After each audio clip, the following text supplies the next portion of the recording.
பெட்ஷீட்டில் சுற்றி வைக்கப்பட்டிருந்த பச்சிளம் குழந்தை, இரத்த வெள்ளத்தில் மிதந்த தாய், அம்மாவிடம் கூட மறைத்த மர்மம், இருவர் மரணத்தில் நடந்தது என்ன?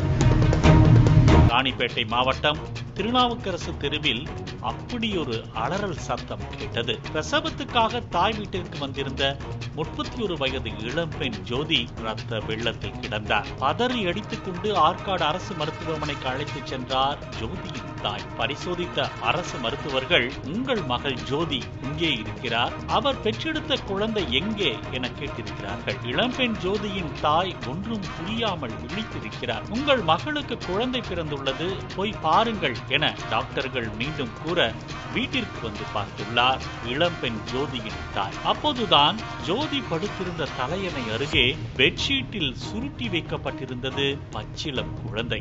அதற்குள் ஜோதி மருத்துவமனையில் இறந்து விட்டதாக வந்த செய்தி அதிர்ச்சியை ஏற்படுத்தியது. பெட்ஷீட்டில் வைக்கப்பட்டிருந்த பச்சிளம் பெண் குழந்தையும் உயிரற்ற நிலையில் இருப்பதை டாக்டர்கள் உறுதி செய்தார்கள். பிரசவத்துக்காக தாய் வீட்டிற்கு வந்திருந்த ஜோதிக்கு என்ன நடந்தது என விசாரிக்க ஆரம்பித்த போதுதான் திடுக்கிடும் தகவல் வெளிவர ஆரம்பித்துள்ளது.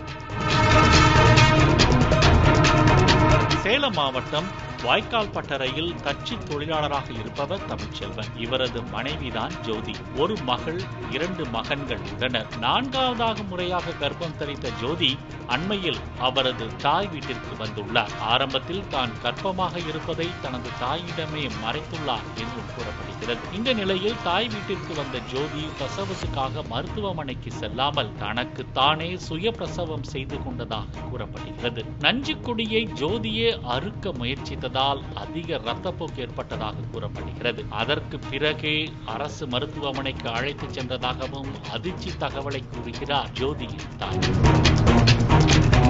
அதே நேரத்தில் உயிரிழப்புக்கான காரணம் குறித்து பிரேத பரிசோதனை செய்யப்பட்டுள்ளது.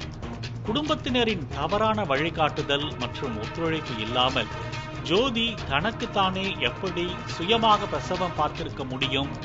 ஜோதி பெட்ஷீட்டில் குழந்தையை சுற்றி வைத்திருப்பது ஜோதியின் தாய்க்கும் குடும்பத்தினருக்கும் எப்படி முன்கூட்டியே தெரியாமல் போனது?